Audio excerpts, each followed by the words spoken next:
السلام علیکم ورحمۃ اللہ وبرکاتہ ومغفرتہ بسم اللہ الرحمن الرحیم اللہم صلی علی محمد عبدک ورسولک وصلی علی المؤمنین والمؤمنات والمسلمین والمسلمات۔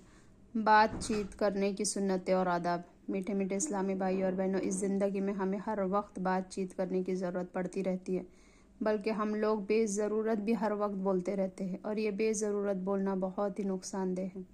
غیر ضروری گفتگو کرنے سے خاموش رہنا افضل ہے، لہٰذا ہمارے پیارے مدنی آقا صلی اللہ علیہ وسلم کی بات چیت کے سلسلے میں سنتیں اور آداب اور خاموشی کے فضائل وغیرہ یہاں پر بیان کیے جاتے ہیں۔ ہمارے پیارے آقا صلی اللہ علیہ وسلم جب بھی گفتگو فرماتے تھے تو لہجہ درمیانی ہوتا تھا۔ آج کل ہم لوگ جس طرح چلا کر اپنے دوستوں میں بے تکلفی کے ساتھ باتیں کرتے ہیں، اس طرح ہمارے آقا صلی اللہ علیہ وسلم باتیں نہیں کرتے تھے۔ آپ صلی اللہ علیہ وسلم کی گفتگو شریف میں اعتدال ہوتا، یعنی نہ زیادہ بلند ہوتی، نہ ہی اتنی پست کہ مخاطب سن ہی نہ سکے۔ بیان بالکل سادہ اور عام فہم اور واضح ہوتا کہ ہر سننے والا سمجھ لیتا۔ ضرورتاً ایک بات کو 3 بار بھی دہراتے تاکہ مخاطب کی سمجھ میں آ جائے۔ سرکار صلی اللہ علیہ وسلم کی مبارک گفتگو عام فہم ہوتی۔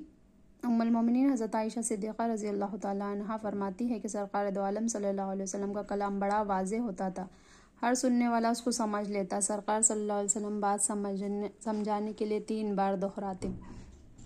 حضرت انس رضی اللہ تعالیٰ عنہ سے مروی ہے کہ سرکار مدینہ صلی اللہ علیہ وسلم جب کوئی بات فرماتے تو اس کو 3 مرتبہ دہراتے تاکہ اس کی سمجھ آ جائے۔ میٹھے میٹھے اسلامی بھائی اور بہنوں، کسی سے جب بات چیت کی جائے اس کا کوئی صحیح مقصد بھی ہونا چاہیے، اور ہمیشہ مخاطب کی ظرف اور اس کی نفسیات کے مطابق بات کی جائے، یعنی اس طرح کی بات نہ کی جائے کہ دوسروں کی سمجھ میں نہ آئے۔ جیسا کہ کہا جاتا ہے، کلم الناس علی قدر عقولہم، یعنی لوگوں سے ان کی عقلوں کے مطابق کلام کرو۔ الفاظ بھی سادہ، شستہ، صاف ہو، زیادہ ادق مشکل ترین الفاظ بھی استعمال نہ کیے جائے، اس طرح اگلے پر آپ کی علمیت کی دھاک تو بیٹھ جائیں گی مگر مدعا خاک بھی سمجھ نہ آئیں گا۔ جیسا کہ ایک بار وزیر زراعت اور آبپاشی ایک گاؤں کے دورے پر تھے۔ کسانوں کا ایک وفد ملنے کے لیے آیا، باقی لوگ دفتر کے باہر کھڑے رہے۔ اپنے ایک نمائندے کو اندر اجازت لینے کے لیے بھیجا۔ جب وہ کسان اندر پہنچا تو وزیر صاحب نے سر اٹھا کر دیکھا اور پوچھا، تمہاری کشت زار پر ان سال تقاطری امطار ہوا یا نہیں؟ ان پڑھ کسان نے یہ جب جملہ سنا تو جھٹ باہر نکل آیا اور ساتھیوں سے کہنے لگا، وزیر صاحب تلاوت فرما رہے ہیں۔ دیکھا آپ نے، وزیر صاحب اگر علمیت نہ بگاڑتے تو کسان پریشان نہ ہوتا، حالانکہ وہ تلاوت نہیں تھی۔ وزیر صاحب نے بات ذرا بنا سجا کر پیش کی تھی کہ ان کے جملے کا معنی تھا، تمہاری کھیت پر اس سال بارش ہوئی یا نہیں؟ لہٰذا جب بھی بات چیت کرے تو عام فہم ہونی چاہیے، یعنی سنت ہے، یہی سنت ہے، اپنی زبان کو ہمیشہ بری باتوں سے روکے رکھے۔ بری باتوں سے بچنے میں نجات ہے۔ حضرت عقبہ بن عامر رضی اللہ تعالیٰ عنہ فرماتے ہیں کہ میں نے عرض کیا، یا رسول اللہ صلی اللہ علیہ وسلم، نجات کیا ہے؟ فرمایا، اپنی زبان کو بری باتوں سے روکے رکھو۔ جو اپنی زبان اور شرمگاہ کی حفاظت کرے، یعنی ان کا غلط استعمال نہ کرے، وہ جنتی ہے۔ جنت کی ضمانت۔ حضرت سہل بن سعد رضی اللہ تعالیٰ عنہ سے مروی ہے، سرکار مدینہ صلی اللہ علیہ وسلم نے فرمایا، جو مجھے اپنی داڑھوں اور ٹانگوں کے درمیان والی چیزوں، زبان اور شرمگاہ کی ضمانت دے، میں اسے جنت کی ضمانت دیتا ہوں۔ زبان اور شرمگاہ کی برائی سے بچنے والا جنتی ہے۔ حضرت ابو ہریرہ رضی اللہ تعالیٰ عنہ سے روایت ہے، مدنی آقا صلی اللہ علیہ وسلم نے فرمایا، جسے اللہ تعالیٰ نے داڑھوں کے درمیان اور ٹانگوں کے درمیان والی چیزوں کی برائی سے بچا لیا، وہ جنت میں داخل ہوگا۔ زبان سے تمام اعضاء کی التجا۔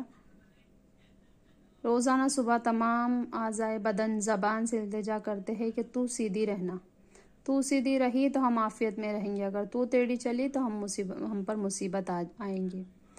حضرت ابو سعید خدری رضی اللہ تعالیٰ عنہ سے روایت ہے کہ سرکار مدینہ صلی اللہ علیہ وسلم نے فرمایا، جب انسان صبح کرتا ہے تو اس کے اعضاء جھک کر زبان سے کہتے ہیں، ہمارے بارے میں اللہ تعالیٰ سے ڈر، کیونکہ ہم تجھ سے متعلق ہیں۔ اگر تو سیدھی رہیں گی ہم بھی سیدھے رہیں گے، اگر تو ٹیڑھی ہوں گی تو ہم بھی ٹیڑھے ہو جائیں گے۔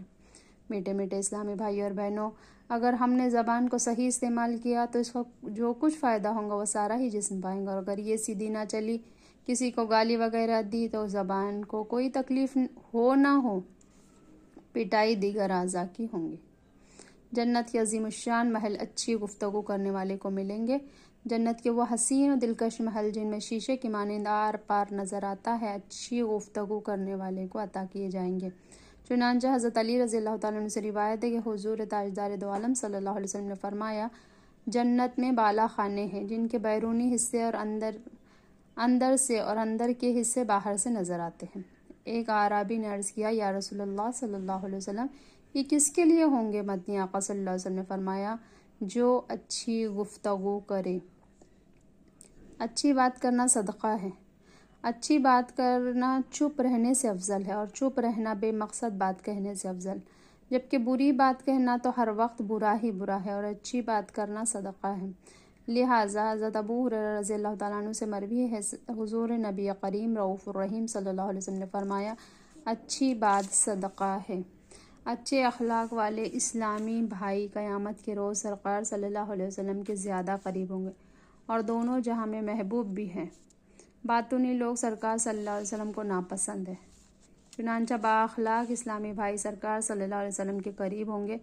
حضرت جابر رضی اللہ تعالیٰ عنہ سے مروی ہے کہ سرکار دو جہاں مدنی آقا صلی اللہ علیہ وسلم نے فرمایا، بے شک تم میں سے مجھے سب سے قریب، سب سے زیادہ محبوب اور قیامت کے دن میرے زیادہ نزدیک وہ لوگ ہوں گے جو تم میں سے زیادہ اچھے اخلاق کے مالک ہیں، اور تم میں سے مجھے سب سے زیادہ ناپسند قیامت کے دن مجھ سے زیادہ دور وہ لوگ ہوں گے جو زیادہ باتیں کرنے والے، باچھے کھول کر اور منہ بھر کر باتیں کرنے والے ہوں۔ زبان کی حفاظت اور نگہداشت اور اسے فضولیات و لغویات سے باز رکھنا بہت ضروری ہے، کیونکہ سب سے زیادہ فسادات اور نقصانات اسی زبان سے رونما ہوتے ہیں۔ کسی نے سچ ہی کہا ہے کہ ایک چپ 100 کو ہرائے، ایک چپ 100 کو ہرائے۔ سب سے زیادہ نقصان دہ چیز، حضرت سفیان بن عبداللہ رضی اللہ تعالیٰ عنہ سے مروی ہے، میں نے ایک دفعہ دربار رسالت صلی اللہ علیہ وسلم نے عرض کیا، یا رسول اللہ صلی اللہ علیہ وسلم، آپ میرے لیے سب سے زیادہ خطرناک چیز اور نقصان دہ چیز کسے قرار دیتے ہیں؟ تو سرکار مدینہ صلی اللہ علیہ وسلم نے اپنی زبان مبارک پکڑ کر ارشاد فرمایا، اسے